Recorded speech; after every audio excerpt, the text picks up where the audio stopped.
Hi, Andrew from Sachs, and welcome to video number 8 in our 8-video sequence on leadership for resilience and engagement. Earlier on in this sequence, we talked about what resilience was. We gave you a definition. We looked at why it matters. We looked at where resilience comes from, nature and nurture. Some things are highly genetic, some things are acquired in the course of life. We gave you some interesting population findings on resilience, and then we talked about the relationship between resilience and engagement, and we gave you some causes of engagement. In this video, we're going to be talking about building engagement and resilience with some really practical techniques to increase levels of engagement and resilience in any workforce. Now, in the previous video, what we said is that engagement and resilience are very closely interlinked, and how you can drive engagement in a work group is through leadership techniques like, for instance, empowerment, being supportive of staff, demonstrating an optimistic and positive perspective, and creating a learning environment that staff can get involved in their own development and can also feel that they have some say over their future. And so a way of summarizing this is leadership can exist on a continuum. So at one end, you've got top-down leadership where you're telling people what to do, and you might be telling them one-on-one, as in this image here, or you could be telling a group of people that you need them to do a certain thing. Hey troops, we've agreed X, so this is what we'll be doing today. Now, to be a good leader, you need to be able to be a top-down leader on occasions, because let's say somebody's brand new in their job, you don't ask them what they want to do. You explain to them the way things work around here. You induct them, you guide them. And also, of course, we know that even if they're very senior employees, there will be situations where we've made a decision, or some governance body like a board or a minister or the law has made a decision, and that must be played out. So you need to be an effective top-down leader. The second form of leadership that we'll talk about today is consultation, where the leader goes to people and asks their opinion, but ultimately the leader decides what the decision will be. In other words, this is not a situation where the leader is giving authority away. The leader is gaining people's opinions, but then making up their own mind about what is the right or wrong thing to do. That's what we call consultation. Now, the risk of consultation is when you go around and ask people's opinions, of course they will vary, but they don't hear each other's opinions. And so they will often believe that their opinion is correct. Now, if you don't do what they say you should do, then they think that you've used Model 1 leadership, which is that you've been top down. And even worse than that, of course, we know that sometimes people will think, well, why did you pretend to consult me? Because you clearly ignored what I thought you should do. So that's the risk of consultation. But good leaders do need to be able to consult. Now, the method of leadership, which is most effective for building resilience and engagement, is the thing called facilitative leadership, where a leader is acting not as a top-down person, not as a boss, but as a facilitator to cause the employees to decide certain things. This is what this looks like. This leader is leading like a facilitator. There are 10 people here. This leader has got these 10 people together and has split them into subgroups for the purposes of small group discussions. The small group discussions can be very powerful because they provide an option to cause people who don't like to speak in front of a large group to be heard. And what I often do when I'm running these is I cause one of the members of each small group to be nominated by their peers as a speaker, and that's typically somebody who's confident to do so. And so the shy people hear their ideas being voiced out in front of the large group by somebody who's more confident. Now, we all know that introverts have fantastic ideas, extroverts too, but the point is you want everybody to feel included. And that's why these small group activities can be really powerful. So you can imagine if I've got a big decision to make and I've decided that it should be made as a facilitative leader, what I do is I get my team together, and it might be 10, 15 people. I outline to them what the task is, what we're trying to achieve, split them into small groups so that they can have discussions about the way that this task might be resolved. It might be an opportunity, or it might be some problem that needs to be overcome. But the point is, the small group activities then come together and we hear it as a large group. And then facilitative leadership is literally a democratic process where you say to people, vote for the idea that you think is best here.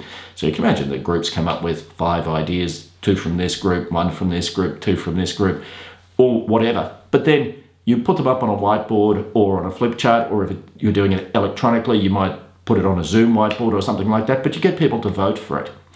Now, if you're going to be a facilitative leader, you must be prepared to honour this process, because if you don't, if you pretend to empower the group, but then take authority back to yourself, you're poisoning the water hole of facilitative leadership. And so a facilitative leader is somebody who brings a process, but does not bring the decision.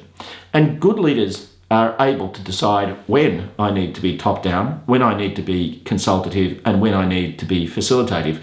And you should be authentically so. If you're being top-down, you should be unambiguous. The decision is X, let's talk about how we're going to get this done.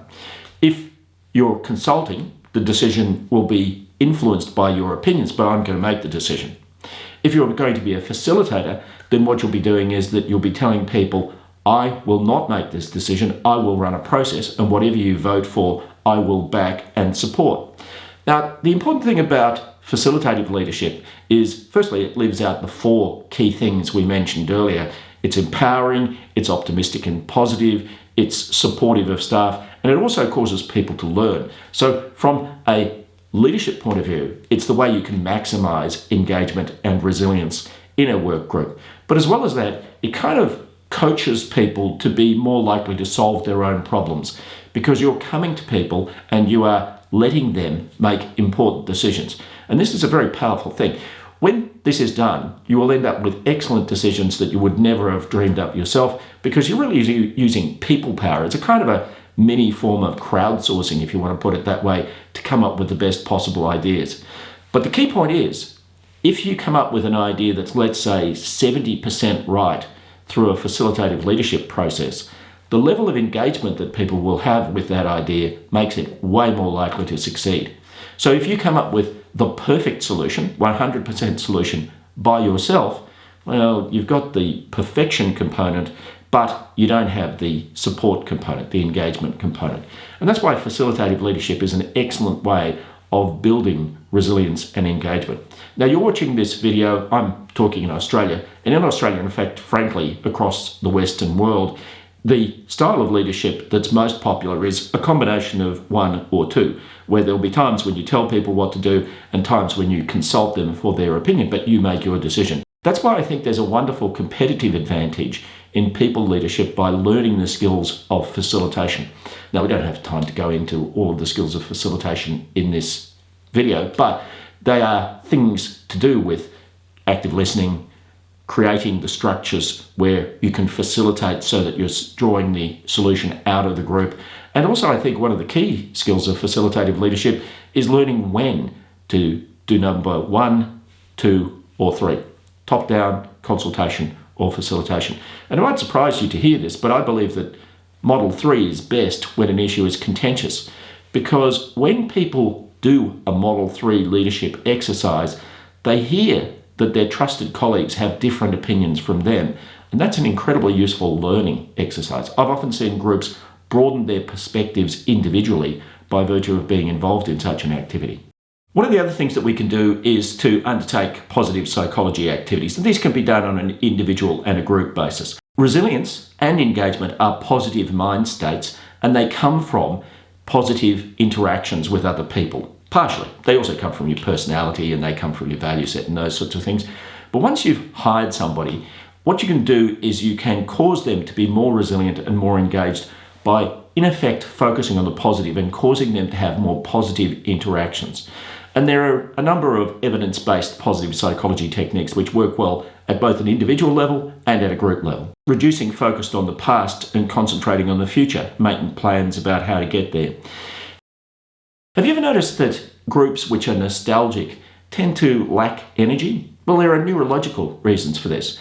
The part of the brain that is able to focus on the past is often amygdala related. And what that means is that the emotions of which focus on the past are often anger, fear, depression. And in particular, if you start saying we've done things wrong in the past, you will stimulate those emotions. So I'm suggesting you move away from that. And a really good positive psychology activity when a group has a challenge is not to worry about why we got into this situation, but to focus on where we want to be when we've resolved this situation. Come up with a really clear destination. So when we've solved this problem, we will be A, B, C, D, E. And by the way, it's good to do that with Model 3 facilitative leadership. But developing a destination and then making a shared plan about how to get there is almost the most powerful thing you can do to improve resilience and engagement. Firstly, you're not doing the victim blaming thing of, well, whose fault is this? But of course, more powerfully, you're creating a sense of optimism. You're creating a destination and a plan to get there. And that will stimulate optimism, which will fuel both engagement and resilience.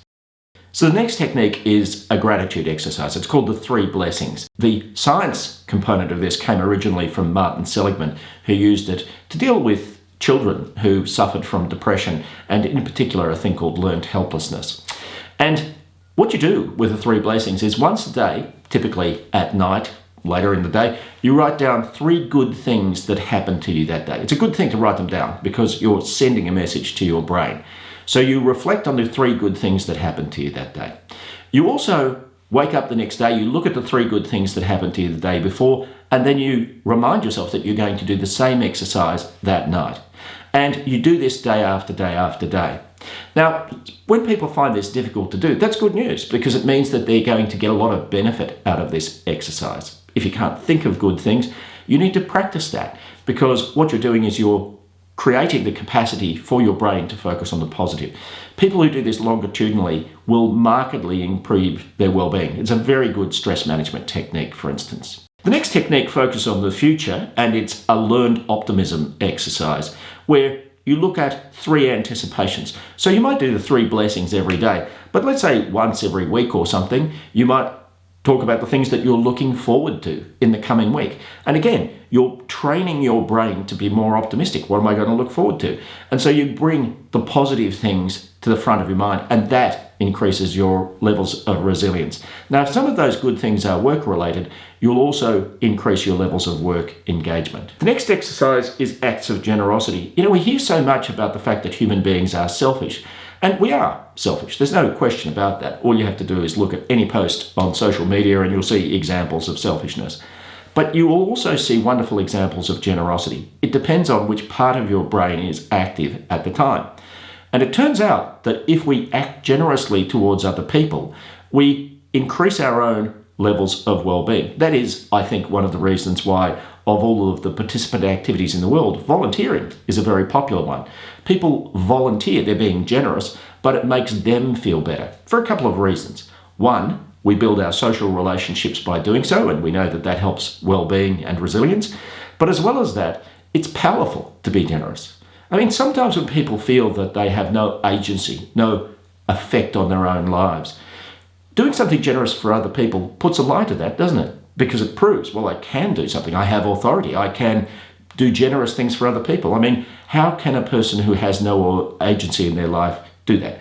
It's a really powerful technique. And in cognitive behavioral therapy, in techniques to deal with depression, clinicians often use this technique.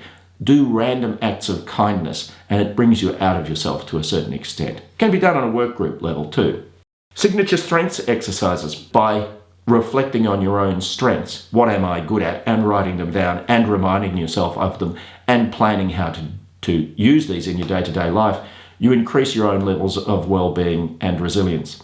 But I like to run this as a work group activity. Get a group of employees together who might be a little bit down and ask them, okay, let's sit down and we'll write down the things that we think we're really good at. And we might write them on a flip chart, or we might do it on a Zoom whiteboard or something like that, but then we'll vote on them. And the things that we think are our particular strengths, then we're going to use those, and that will help our levels of engagement and resilience as well. Mindfulness activities, including meditation. Look, there are a bunch of mindfulness activities. You can find videos left, right, and sideways on that.